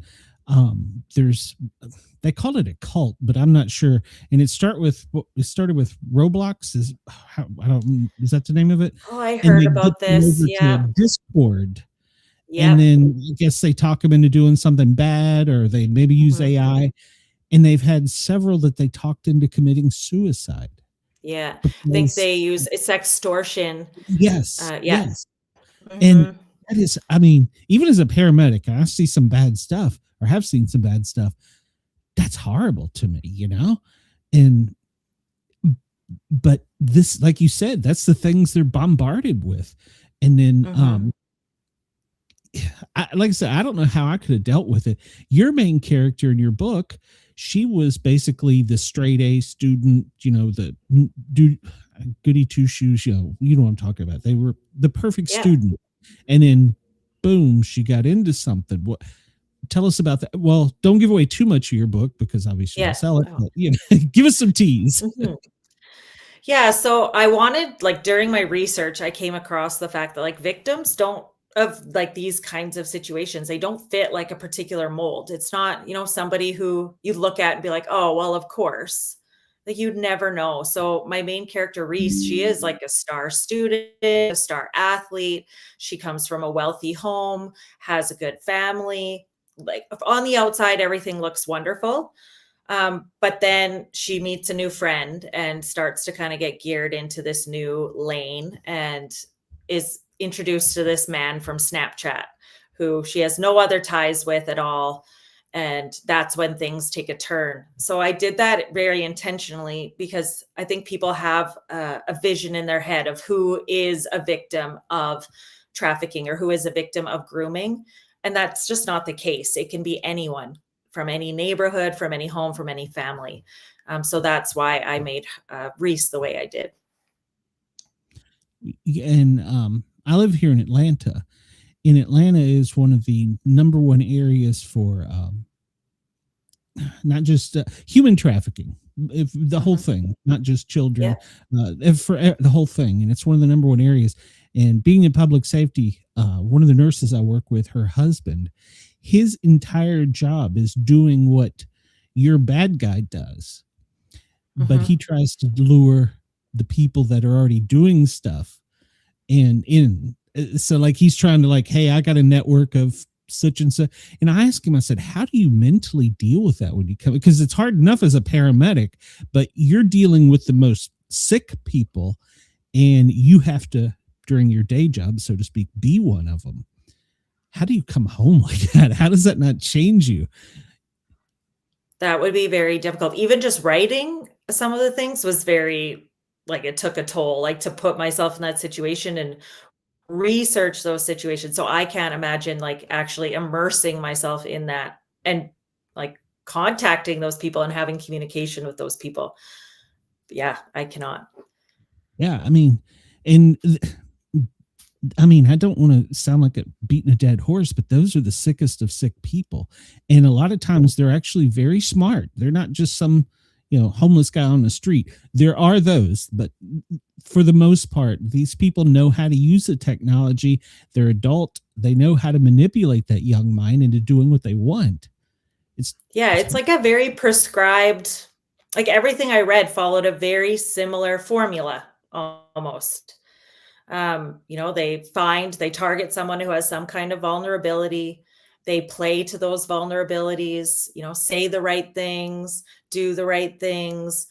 It all follows a very similar path. So they are smart. They know what to say. They know what to do in order to gain people's trust. So then they can now take it to that next level. Well, yeah. Now, I'm assuming as a teacher, I can tell you as a paramedic, I've seen it firsthand. Have you seen cases and you're dealing with kids? Yeah, not for my second book, at least I'm trying. I just some of the little things that come up through the book, but the main story of someone being groomed, thankfully, I have not seen that happen to any of my students, thank goodness. But there's news stories, like I'm from Canada.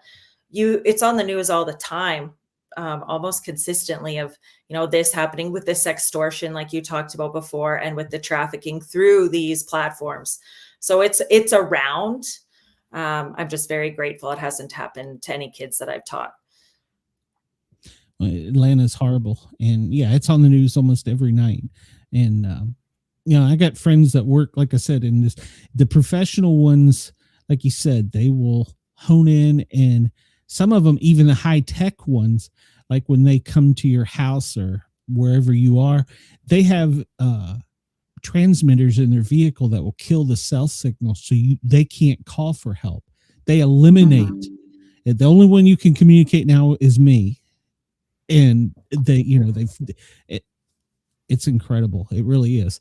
And somebody told me that works in a 3-letter agency, the first 48 hours, if the kid gets taken, is critical, because if we don't catch them in 48 hours, they're in Middle East or Asia by then.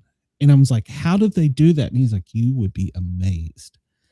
And they are professional. They are slick. And he says, they're not just working one boy, girl, whatever. No. They got like a whole network of them, and they have already pre-sold them, so to speak, to some. And I like I said, I'm sorry. I just can't wrap my head around that, because growing up, it seems like that's the time you're supposed to be a kid and be out and having fun. And like you said, they're vulnerable because they don't know. And we're just old fogies, or whatever the term is, But I mean, really, it happens to adults too, right? This isn't, just kids. It's anybody who has any vulnerability. Anyone could fall for this, especially if they're not aware or knowledgeable of, what the signs are, which is why I wanted to write the book, was just to have those conversations. Like, this could happen. Everybody has that kind of idea, like, well, it wouldn't happen to me, but it could happen to anyone. Yeah, it could happen to anybody. Elder abuse. Yeah, that's also a bad thing. So I'm sorry. I know we got sidetracked a little bit off your book, but I feel it's so important what you're talking about.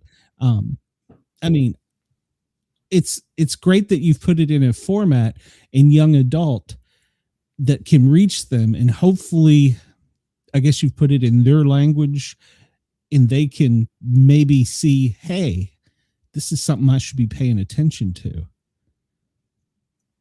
Yeah. And actually the book is very much geared towards adults too. Like a lot of the people who have read it have been parents. And I think that's really important too, because maybe you read it and your kid reads it, and now we just have like a gateway for some kind of conversation. So like, have you ever encountered anything like this online, or had somebody reach out that, made you feel uncomfortable, or, that little voice inside your head telling you something's wrong? Like, has that ever happened? And having those conversations, because Reese has that voice in her head a lot, but she ignores it. She just pushes it away and pushes it away. So, having those conversations to your kids too about trusting your gut. If something feels wrong and something's telling you it's wrong, trust that. It's okay to, hurt somebody's feelings or say goodbye to somebody if you are not feeling like it's right. Oh yeah. Yeah. That intuition. Yeah, exactly. It will save your life. So, but yeah, they're too inexperienced, or psychologically they've been pushed. Are you freezing to death? Good Lord. They've been pushed. Yes, I'm freezing. To think that that's what they're supposed to do. That's how they're supposed to. Mm-hmm. It's like they're giving them program behavior. Yeah. Yeah. And apparently Absolutely. we're freezing Harley to death. So you two are up where it's Oh. cold. I mean, it's like 70 here in Atlanta. Where are you, Harley? I'm in Ohio. Are you where? Okay. It's been snowing all day here, so it's getting Here cold. too. Yeah. You wear shorts outside today. So Yeah. yeah. That'd be really cold. Well, Yeah, it would I'm not be good. needs to visit mom next week, so I will get my cold then. So Yeah. how long of a time span did it take for your student that was doing in the book so well to spiral down? Was it a quick spiraling down, or was it a slow spiral down? It was pretty quick. So about 2 months start to end is when things really fall apart. But I kind of modeled her off of the perfectionist student. So I've seen lots of these students in my time teaching where they're just kind of told they have to get the perfect grades. You have to get the scholarship. You need to, be on the list to become valedictorian. Like all of these pressure. And everything was going great for her until she started to experience failure, and she was not equipped to deal with failure. And at some point, everybody's going to mess up. So I've seen those kids who just they put that debilitating weight of pressure on themselves. And then when they do fail in some capacity, they don't know how to cope. So that happens to Reese, and that's kind of triggers her downfall. She has multiple failures in a row. And rather than continue on the path that she's on of being this perfect student, she's just I don't want to anymore. And she connects with some new people that lead her down this path. So that's why it happens so quickly, is she's not prepared for that change in her success. And that's kind of real life. I mean, yeah. When you started, did you realize that obviously it's a thriller, but that it was going to interweave so many dark spots? Or did in your research, did it take you to darker spots, I guess? Oh yeah. My research was like a dark, abysmal hole of terribleness. So I knew it was going to be dark. And then when I was writing, I decided to have a time jump. So you're in Reese's life as she's experiencing these failures, but you jump to points afterwards when she's in her darkest moment where she's been taken. And so that really ups the thriller feel of it, because you're bouncing back and forth. So it's coming. You just don't know how she gets there. And then I also put newspaper articles throughout of other girls who are going missing in surrounding areas. And nobody, again, really pays any mind to it. It couldn't happen to my kids. So they're just these headlines that pop up. So it's going to happen. Something terrible is going to happen to Reese. But you're just kind of waiting to find out how it all comes together. And that kind of brought the thriller piece. And yeah, it's dark pretty early till the end. Sorry. No. It should be. I mean, honestly. Mm-hmm. Yeah, it's meant to be. It is a hard read. And that's what some of the feedback I've had is some people had to put it down for a minute and just okay, and then continue. But then everybody at the end is wow, that needs to be read. That was hard, but it was so necessary, because I feel there isn't really anything like it. I read a lot of YA fiction because I teach junior high kids. And there's nothing out there that's addressing those real issues that are happening through their devices. And honestly, these phones are the main characters of most of their lives. So this is their world. It revolves around this device. So it just made sense to me to pull into these darker subjects because it's so real. Well, seriously, nowadays, cell phones are everybody's main thing for everything. Mm-hmm. Well, exactly. With AI, you can now have a chat buddy, Hello, Wendell. It's well, not just that. You could pay for everything with your phone. You could do everything with your phone now. Mm-hmm. Yeah, it's everything. So even for Mhm. adults, right? And so for kids, it becomes everything. I saw a quote the other day that said, "This is the first generation of kids coming up who will have more of other people's memories than their own." And I was like, Wow, "Oh, that's deep, but yeah, true. like that's terrible." Wow. Hmm. Yeah. And and I'm sure you've seen it, but a lot of times you'll see all these happy posts and stuff on Facebook, and you're thinking to yourself, they can't always be that happy. They're putting on a front, but they don't realize that, so Yeah, and for and teenagers, they compare themselves to everybody else all the time. That's how they're trying to figure themselves out. That Well, not even comparison the of like, "Oh, teenagers. she's..." No, for sure. They're just a little bit more susceptible to that as they're like Yeah. forming their identity, right? But yeah, we compare ourselves to others. So when you see this like highlight reel and you're like, "Oh, but my I life mean, doesn't I look know like that." personally, me as a woman, all those Hmm. like magazines, how they have the skinny woman in them that's been airbrushed and fixed and not really AI. what they really look like. I still Yeah. compare myself to them, even though that's not what they look like, but that's what society standards are. And so Yeah. even as a grown adult, I do it. Yeah. Well, and now like on Instagram, they have filters and all of the different apps that like their body tune, they change their body shape and figure. And I know, like we know as grown women that that's not real, but kids oftentimes don't. They look at that and like, "Wow, I want to look like that." So that comparison piece is huge. And do you have all the social media yourself to try and stay like ahead of the kids? Yeah, I'll play around with it. Actually, that's like I have kids. They're still quite young, but that was one thing a woman told me was before you give your kids a device and give them social media apps, you go on to that app, put yourself in as their age and stay on there for a couple of weeks and see what kind of stuff is provided to you, is shown to you through your algorithm. And it is wild. Like with young girls, within 10 minutes, self-harm, eating disorders, that is fed to them almost immediately.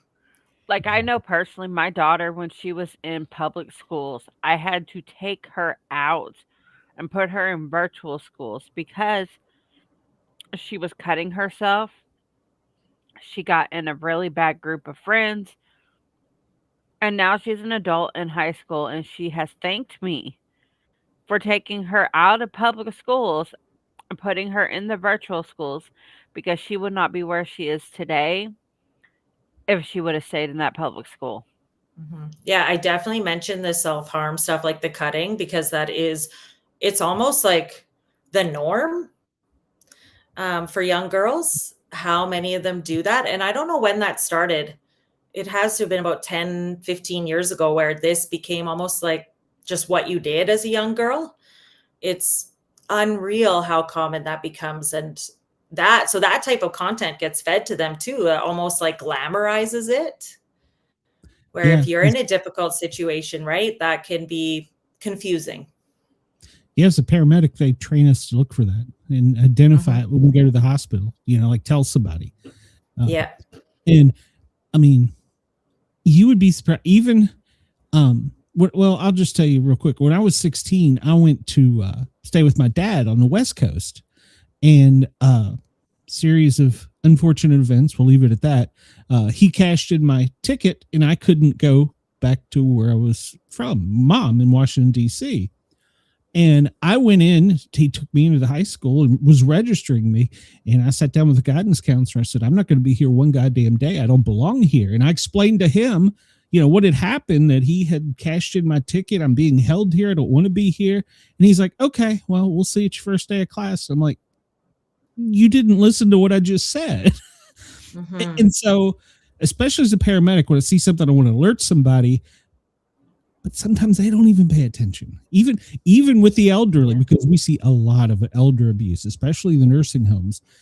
And we'll say something, they're like, "Oh, okay." It's like they just blow it off. They don't hear you. So frustrating. So frustrating. So yeah, they end. I guess there needs to be more teachers like you, Tara, because there's not a lot of good listeners out there either. Yeah, I think it's such a complex issue. And I actually do show this in the book too, with parents and with teachers, that the warning signs are all there, that something's going on with Reese, but nobody listens to them and nobody checks in on her and nobody reaches out until it's too late. So it is very easy, I think, for people to ignore those warning signs, or maybe just not know what to do, or not have the resources, whatever it is. Yeah, I definitely integrated that, because that happens to kids all the time. They're not heard, or they are screaming for attention in some way and people aren't seeing it. They're not paying attention and they fall through the cracks. And then you see on the news, oh man, I should have seen that, but it's too late. Yeah. Every day you see that. Yeah, it is. Was this your first book, by the way? I'm sorry, I meant to ask. No, this is my second book. Yeah. Okay. So yeah, was your first book just purely fictional, or did it interweave some of these things as well? It interwove the social media piece in a little bit more of like a way that I've encountered myself, very much mental health. So it's got a time travel twist though. So it's called Chasing Through Time, and it's basically two protagonists, one who lives in 2001 and one lives in 2022, because I wanted to parallel life as a teenage girl, 20 years ago versus now, but their paths cross and they become friends. And we see very quickly that the girl in 2022 is struggling so much more, with similar issues, but with the added, burden of social media. She has a sensitive photo shared, at school from a boy. She has a lot of mental health issues, a lot of cyberbullying, things like that. Wow. Okay. Now are you planning on writing another book? Oh yeah, I have so many ideas. So I'm on my third YA book right now, which actually is leaning more into like the sextortion realm, because I, like you, have seen those stories everywhere.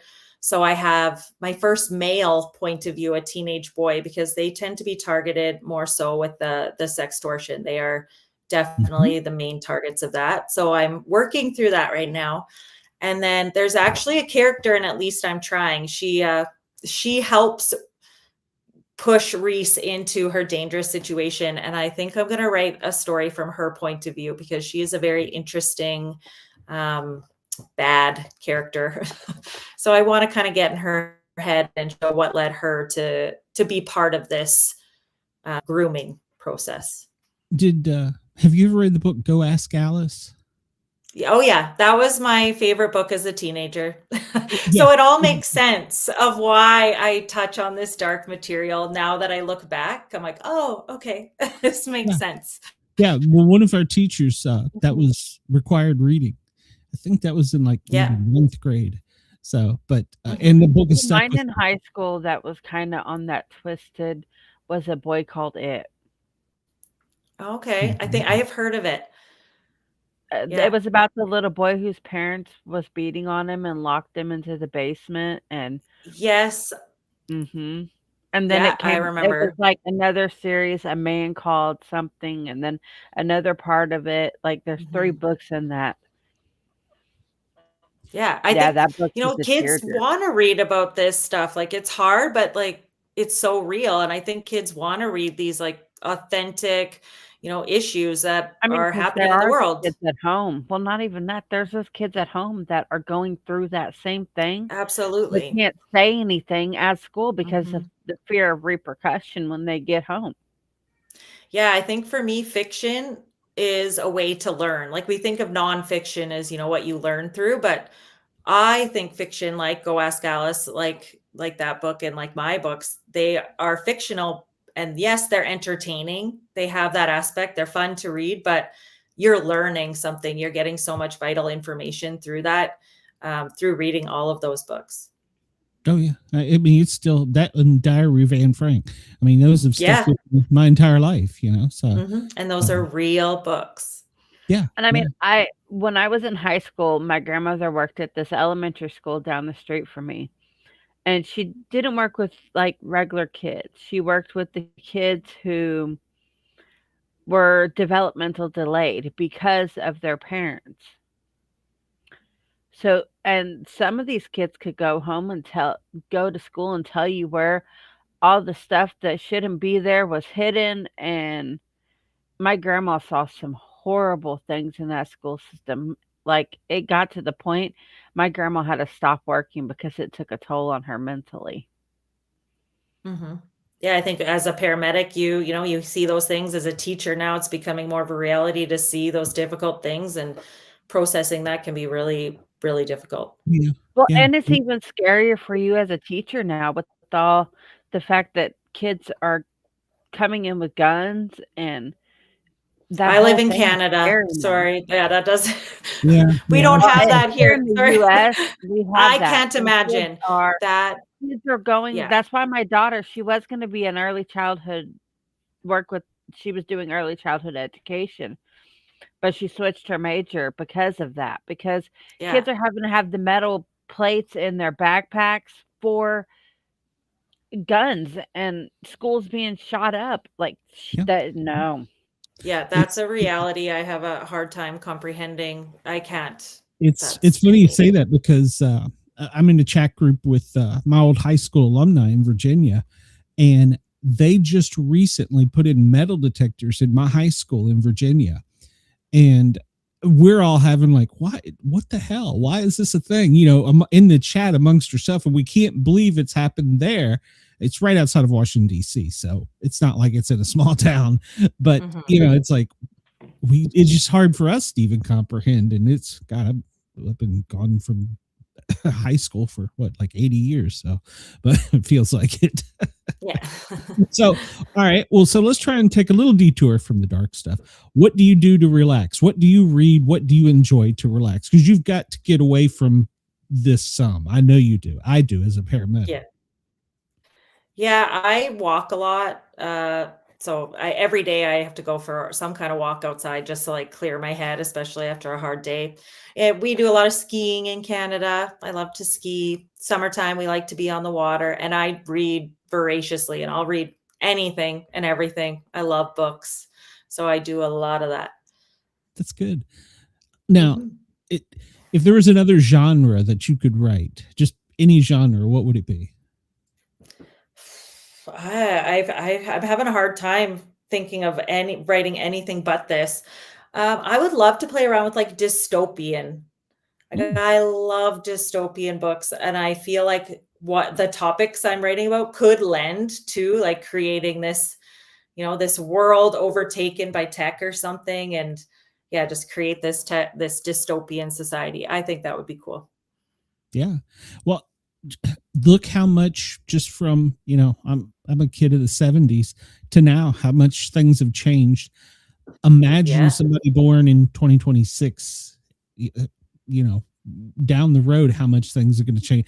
Because my son pointed out to me, he goes, I was alive just before the internet, so I know what it's like. He goes, but I've had the internet most of my life. He goes, I can't imagine what my kids, they're going to have it their entire lives. So yeah, they'll never know. It's like I was an old man when I finally got it. So. I remember like the huge computers with the big backs. We'd have to use the dial-up internet if we wanted to do anything.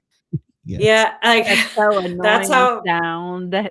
so annoying. It's not worth it. It wasn't worth it. Like, So you if never you went ask on the for a kids long time. nowadays what that sound is, they have no clue. No, Not at all. they would never know. If you handed them a rotary dial phone and said, "Here, call 911." Yeah, no. What? Like the old box TVs that stood that Yeah. you could use as a shelf on top of it. No, they don't Yeah. know. Yeah. Flat screens, all the things. They have no idea. Some ways I'm glad things have changed. In other ways, Yeah. I'm like, get off There my are lawn. good things. There are definitely absolutely. good things. Absolutely, there are. Like I said, there's other times like, just get off my lawn, leave me alone. I'm an old man. Yeah. Now. Well, Tara, one of the things, let me back up before I get to that. First off, we are also live on Radio Australia, Dare Talk Radio. And I know the owner of the station is actually the chat. And this does get out to kids in Australia as well. So is there a way in Australia they can get your books? Yeah, it's on Amazon, so they can get ebooks or paperbacks in Australia. Okay, good. Well, I always ask because I don't think everybody is yet. I'm still learning my new international audience. So I want to make sure that we spread this out, and he will replay it. Of course, this will be on Nashville radio this weekend, and probably tomorrow night or the next in Florida. So we're gonna get it out there. I want to get the message out there, and I want to help you sell books as well. But I think the message, in addition to selling your book, is just as important. So, yes, I hate that's the goal. That's on that, but I mean, I really did. When I saw this come up that you were coming on, I was like, great. I was like, I can talk about something I'm passionate about. Is kids and elders as a paramedic. To me, those are the ones that just to say, I couldn't tell you how many times I've run a car wreck, new driver driving mom's car, they've wrecked a car and they're bloody, maybe got a broke arm or something. But with most modern technology, it saves them, thank God. And the first thing they say is, mom's going to kill me. And I always tell them the same thing. I was like, I've been a paramedic for 35 years. I have not run one call where the mom killed them because of a car wreck. But it's still that mentality they have, even for when I was a kid. That was been the first thing I say. And so I don't know, that I want to get the message that you got out there. Okay, now let's ask you a spooky question, because you were warned in the email. Have you ever had any paranormal experiences? Or you live in Canada, maybe you saw Bigfoot? No Bigfoot. No, not yet. I'm not too far from the Rocky Mountains, but no Bigfoot. And I have a story, but I'm not sure if this actually happened or not, or if I was dreaming, but I remember it very vividly. I was sleeping at my Nana's house and she was out of town. So I can't remember why we were there. I don't know if we were dog sitting or what, but I was sleeping in my Nana's bed with my mom. I was really little. And she had this old wooden wardrobe and it was so squeaky. Nobody else was there. It was just me and my mom. And I couldn't sleep. I remember like laying. So this is where it's like fuzzy. I'm like, did I fall asleep? I don't know. But I was laying under the covers and I heard like the carpet was really thick and you could hear like when people would walk through. And I swear I heard like footsteps walking all the way around to my side of the bed. And I was like buried under the blankets and then it stopped. And then I heard them walk away. And then the creaky old wardrobe, I heard like creak as it fully opened. And then it was gone. And I just remember like huddling under the covers for a long time. And then in the morning, it was wide open.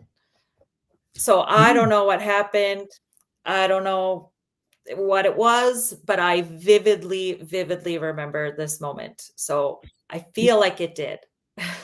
Do you believe in ghosts? I do. I believe there's got to be something. Like it just makes sense to me that there would be something out there, maybe not in the sense that we see in movies or whatever, but that energy, right? It's got to be somewhere. So I you hear things about other people who do swear they see, and I feel like it's possible. Why not? We don't know.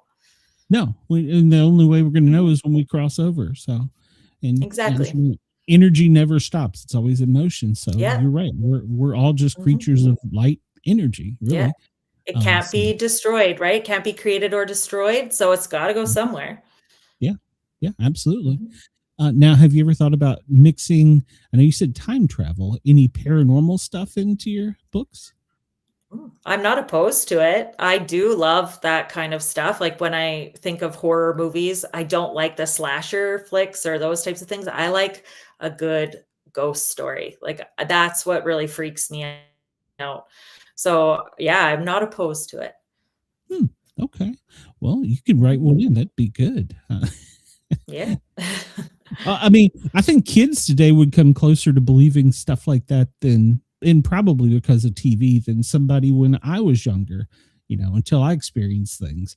So because of, like the Finding Bigfoots, the Ghost Whisper, there's hundreds of them. So much. Yeah. So I think the kids not supernatural, Stranger Things. They all love that Stranger Things. That's a big one. Yeah. So when I was growing up, it was all comic books. So it was all, superheroes, and, on TV, we didn't have I had 4 channels. So that was it. Yeah, me too. 4 channels. Yeah. So one of our friends in the chat here, he has a ghost that he can smell cooking in his old house. That's crazy. Yeah, he's told that story before, how he could smell the food that they were cooking. So I don't know. I'm like, there's worse things. Oh yeah, much worse. Yeah, things. it smells good. I would rather have that opposed to, like you see in the horror movies, the blood running down the wall. Yeah, this sounds like a much better option. Yeah. I would definitely prefer that. So when will your next book be out? I'm hoping within a year. So I'm about halfway through the first draft. It usually is about a year-long process. So my goal is about maybe November 2026. Okay. Now, are you going to have these on Audible, or is that a thing with young adults? Maybe one day. Yeah.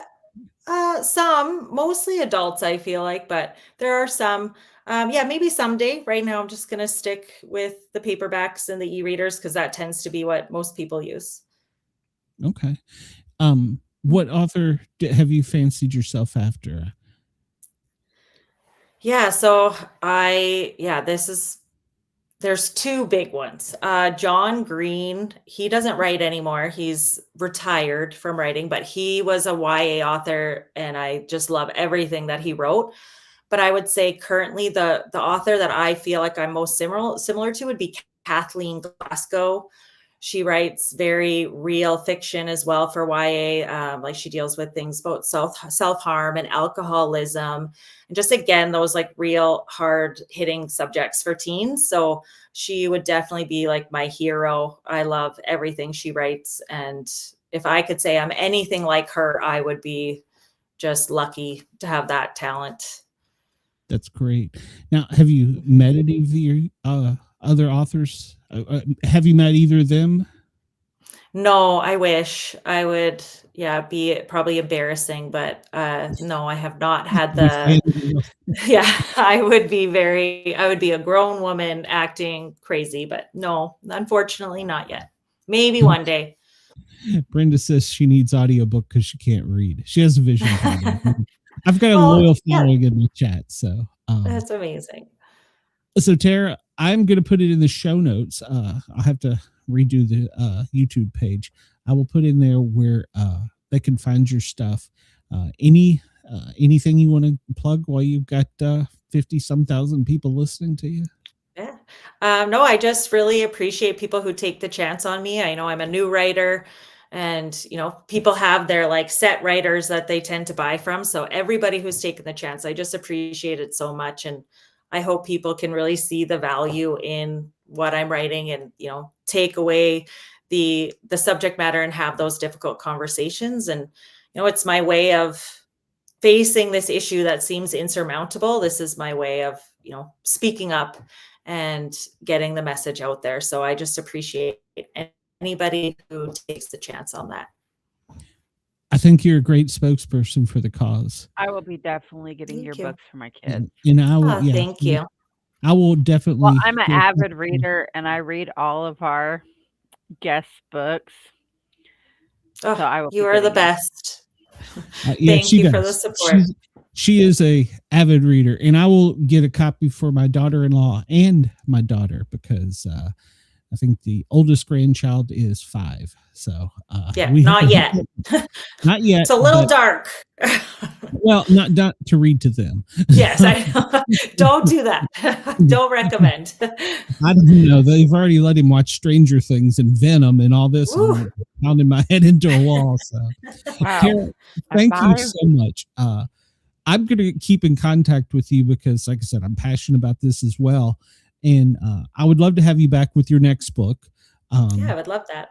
Or maybe just if something pops up in your life that you think is important, let us know. We would love to have you on, because I'm a huge advocate for this type of thing. I think you can't tell enough people this. That it's like you're preaching to a wall. So, yeah, thank you. I appreciate that. I would love to come back on. Okay, Great. Hopefully we didn't scare you off. So No, not at all. Have a great night. Thank you for coming on. Thank Yeah, you for you giving too. us your time. I do appreciate it. Have a great night. Yes. All right. You Bye-bye. too. Thank you so much, guys. Bye. Bye-bye. That was great, Harley. And I do mean that. Anybody that has a young adult or is going to have a young adult, find her book, read it. It's really important to us old people that don't understand that the topic that was there. So, and if it's Christmas time, if you know somebody, buy them a book, get it to them, because this is something that hasn't gotten out there yet that people need to know. So, all right, well, we're going to wrap it up, Harley, because we are at the top of the hour, and I'm going to turn it back over to Radio X in Australia.